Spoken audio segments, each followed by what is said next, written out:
समीर वानखेड़े एक ऐसे एनसीबी के सिंघम, ऐसा लगता है कि जिन्होंने वचन ले लिया हो, संकल्प ले लिया हो कि ड्रग्स सिंडिकेट को जब तक तोड़ेंगे नहीं तब तक छोड़ेंगे नहीं।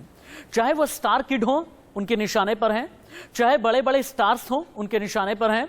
जो ड्रग पेडलर है उनकी जद में आ चुका है और ड्रग सिंडिकेट को लेकर के एक ही बात अब समीर वानखेड़े की तरफ से कही जा रही है, एनसीपी वाले मेरे साथ सियासत कर लेना, एनसीपी वाले मुझे बदनाम करने की कोशिश कर लें। नवाब मलिक ये कहते हैं मैं दुबई में गया, मैं मालदीव्स में गया, एनसीपी वाले ये कहने लगे, एनसीपी के जितने नेता हैं मुझे ये कहने लगे कि समीर वानखेड़े हफ्ता वसूली करता है तो मैं उसके बावजूद एक्शन लूंगा, मैं रुकूंगा नहीं, मैं झुकूंगा नहीं और मैं कॉम्प्रोमाइज करूंगा नहीं। और इसीलिए हमने एक शब्द का नाम दिया है, जब तक तोड़ेंगे नहीं तब तक छोड़ेंगे नहीं। क्या है ना, एनसीबी जांच की जो आंच है ये अच्छों को अपनी जद में ले चुकी है। जो नशा है, ड्रग्स का नशा, ये भी इस वक्त निशाने पर है और इसीलिए हल्ला मचा है कि एनसीबी इतने ताबड़तोड़ एक्शन क्यों ले रही है। लेकिन अनन्या पांडे, इनका ड्रग्स कनेक्शन क्या है? दो बार एनसीबी अब तक बुला चुकी है, फोन लैपटॉप जब्त किया गया है। अनन्या के राज क्या बड़े खुलने वाले हैं? अनन्या और आर्यन के बीच का ड्रग्स कनेक्शन क्या है? बॉलीवुड के कितने स्टार किड्स नशेड़ी हैं, भंगेड़ी हैं? ड्रग्स सिंडिकेट का असली मास्टरमाइंड कौन है? पेडलर कौन है? डिलीवरी कौन देता है? और ड्रग्स सिंडिकेट चलाता कौन है? सबसे पहले हम आपको एक ब्रेकिंग न्यूज दिखाते हैं। बड़ी खबर इस वक्त की जो है, एनसीबी के सामने 2.5 घंटे बाद भी आज पेश नहीं हुई अनन्या। एनसीबी ने सुबह 11 बजे पूछताछ के लिए बुलाया था। आज ड्रग पेडलर के साथ बिठाकर सवाल जवाब होने हैं। कल भी अनन्या पांडे से एनसीबी ने लगभग 2 घंटे तक पूछताछ की थी, लेकिन अनन्या पांडे आज हाजिर नहीं हुई। एनसीबी ने समन जारी किया था। कल भी एनसीबी के सामने देर से अनन्या पांडे पहुंची थी।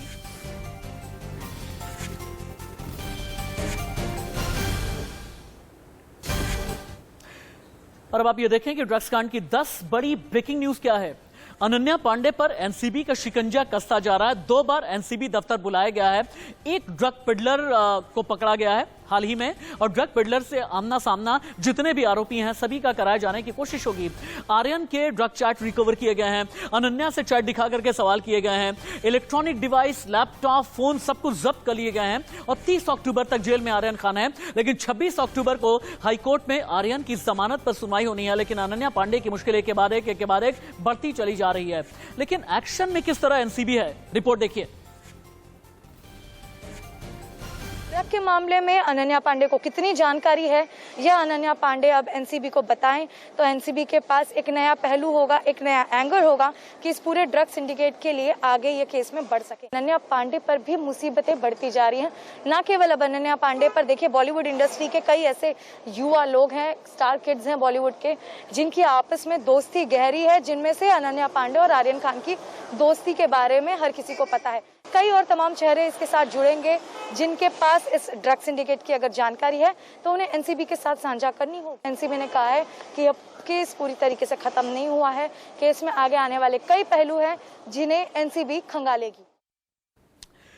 ये तो बताया श्वेता ने कि कई पहलू हैं जिन्हें एनसीबी खंगालेगी, लेकिन एनसीबी अनन्या से जानना क्या चाहती है, ये बड़ा सवाल है। एनसीबी अनन्या से जो सवालों का पूरा बंडल लेकर के बैठी हुई है ना, ये पूछा है एनसीबी ने अनन्या से और बार बार ये समझने की कोशिश कर रही है आप ड्रग्स लेती थी या नहीं, चैट के बारे में जानती हो, चैट वाले नाम पता है, क्रूज से गिरफ्तार जितने आरोपी हैं क्या कोई कनेक्शन तुम्हारा है, आर्यन को कभी ड्रग्स लेते देखा, ड्रग सप्लायर को जानती हो, बॉलीवुड में कौन कौन से लोग हैं जो ड्रग्स सप्लाई में या ड्रग कंज्यूम करने में जुड़े हुए हैं, ड्रग सिंडिकेट के बारे में तुम्हें क्या पता है, ये सब कुछ एनसीबी जानना चाहती है। एक और बड़ी खबर, एनसीबी ने अनन्या को दिखाए व्हाट्सएप चैट में आर्यन के साथ गांजे को लेकर के बात की है। दोनों में पहले भी हुई है ड्रग्स को लेकर बातचीत। एनसीबी एक बार फिर से चैट के साथ में अनन्या पांडे के साथ में पूछताछ करेगी।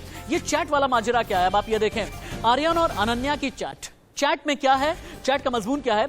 आर्यन कहता है कुछ जुगाड़ हो सकता है कि अनन्या इस चैट में जवाब देती हैं मैं अरेंज कर दूंगी। एनसीबी ने अनन्या को यही चैट दिखाई। अनन्या बोली मैं तो मजाक कर रही थी, ये तो ड्रग्स वाली कोई बात ही नहीं है, ये सिर्फ और सिर्फ मजाक है। लेकिन अनन्या फंस गई हैं। कैसे फंसी हैं अनन्या, अब आप ये देखें। आर्यन से ड्रग्स को लेकर के चैट है, चैट में नशे को लेकर बात है, आरोपियों के चैट्स अदालत में बतौर सबूत एनसीबी ने पेश किए हैं। ड्रग पेडलर के साथ में भी चैट्स हैं। स्टार किड्स हैंगआउट करते हैं, इस तरह की बातें भी इस चैट में हैं। सुहाना खान की बेस्ट फ्रेंड चूंकि अनन्या है और अनन्या और आर्यन खान बहुत करीबी, बहुत अच्छे दोस्त हैं। एनसीबी पूछताछ में लेकिन अनन्या पांडे ने जितनी बातें कही हैं, ये एक ब्रेकिंग है। आर्यन के साथ सिगरेट्स को लेकर के बात हुई थी। अनन्या का ये कहना है, मैंने कभी भी कोई ड्रग्स नहीं ली है, मुझे गलत तरीके से फंसाने की कोशिश मत कीजिए। अनन्या, खबरें ऐसी भी हैं कि अनन्या ने अपनी रिप्लाई में बहुत ही मजबूती के साथ में कहा है कि नहीं, मैंने ड्रग्स नहीं ली है। लेकिन आर्यन क्या कर रहा है जेल के अंदर? आर्यन क्या कर रहा है जेल के अंदर? आर्यन से फूट फूट करके रो रहे हैं। जब शाहरुख खान के साथ भी मुलाकात हुई ना, एक शीशे की दीवार थी, शीशे की दीवार के कैबिनेट के इधर शाहरुख खान, उस तरफ आर्यन थे और हाथ रख करके शाहरुख ने ये पूछा, कुछ खाया क्या बेटा? आर्यन ने कहा कि नहीं, खाने का मन नहीं करता। जेल के अधिकारी से बात की शाहरुख खान ने ये कहा, ये बताइए कि क्या मैं अपने बेटे को क्या मैं कुछ खाने के लिए दे सकता हूं? जेल अधिकारी ने कहा कि नहीं, ऐसे आप नहीं दे सकते, ये नियम कायदे कानून में आता है। आप जाइए आदेश लेकर के आइए, मैं परमिशन दे दूंगा आपको कि आप ठीक है खाना दे दें। तो इस बीच शाहरुख खान ने जब मां का संदेश, मां का मैसेज पढ़ करके सुनाया आर्यन को, आर्यन रोने लगा। लेकिन एनसीबी ऑफिसर के सख्त रुख के बाद अनन्या पांडे कितनी टूटी, अगली बड़ी खबर। इन्वेस्टिगेशन रूम से बाहर आने के बाद जमकर रोई चंकी पांडे की बेटी। चंकी पांडे ने अनन्या को एनसीबी दफ्तर में संभाला था। ये अभी की बड़ी खबर निकल करके आ रही है, यानी अनन्या पांडे अब टूटने लगी हैं। अनन्या पांडे को यह पता है कि एनडीपीएस एक्ट क्या है। अनन्या पांडे ने अपने जो लॉयर है उनसे बात की है। लॉयर ने यह समझाया कि एनडीपीएस एक्ट 1985 में आपको सेक्शन समझने होंगे, आपको सजा समझनी होगी। अब सेक्शन आपको दिखाते हैं जो अनन्या पांडे ने अपने वकील से पूछा है, जो चंकी पांडे ने अपने वकील से पूछा है। वकील ने यह बताया कि एनडीपीएस एक्ट का एक सेक्शन 8 है, नशीला पदार्थ खरीदना या इस्तेमाल करना, इसमें यह जुर्म है। सजा, अगर रिकवर हुए ड्रग्स के आधार पर केस तय होता है तो फिर उस हिसाब से सजा होगी। सेक्शन 20, आर्यन के मामले में स्मॉल कैटेगरी ड्रग्स है, अधिकतम सजा 6 महीने या 10,000 का जुर्माना या दोनों हो सकते हैं। फिर आ जाता है सेक्शन 27, प्रतिबंधित ड्रग्स के सेवन पर यह धारा लगती है, अधिकतम 1 साल की सजा का प्रोविजन है। सेक्शन 35 ये बहुत सीरियस है, ड्रग्स रखने वाले की मानसिक हालत और मंशा की जांच की जाती है, अधिकतम 1 साल की सजा का प्रावधान है। और इन्हीं सब के बीच में कानून के बीच सियासत भी है, कानून के बीच एनसीपी वर्सेस एनसीबी भी चल रहा है। अब ये क्या है, अब आप समझे। एनसीपी के नेता, महाराष्ट्र सरकार में मंत्री नवाब मलिक, समीर वानखेड़े पर त्योरियां चढ़ गई हैं। समीर वानखेड़े यानी जोनल डायरेक्टर एनसीबी, जो एनसीबी के सिंघम कहे जाते हैं। अब नवाब मलिक ने रडार पर लेकर के ये कहा कि समीर वानखेड़े यूं ही सबके पीछे नहीं पड़े हैं। समीर वानखेड़े तो मालदीव जाते हैं, दुबई जाते हैं, वहां पर वसूली करते हैं। समीर वानखेड़े ने कहा, नहीं, खबरदार, इस तरह से मत बोलना वरना मैं केस कर दूंगा। तो फिर नवाब मलिक ने कहा कि बॉलीवुड सेलिब्रिटीज से ये शख्स हफ्ता लेता है। तो फिर ऐसे में जवाब दिया समीर वानखेड़े ने, मैं तो फैमिली के साथ मालदीव गया था। तो फिर सामने एक तस्वीर लेकर के नवाब मलिक चले आए। इस तस्वीर पर आप क्या कहेंगे?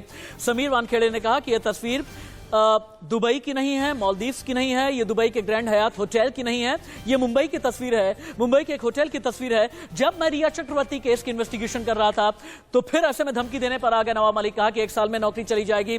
तो फिर समीर वानखेड़े ने कहा, शुभकामना देता हूं, केस कर दूंगा, इस तरह की जबान इस्तेमाल मत करना। इस पूरे केस के तह तक जाएंगे, एक एक खबर, एक एक अपडेट, एक एक तस्वीर आप तक पहुंचाएंगे। एक ब्रेक।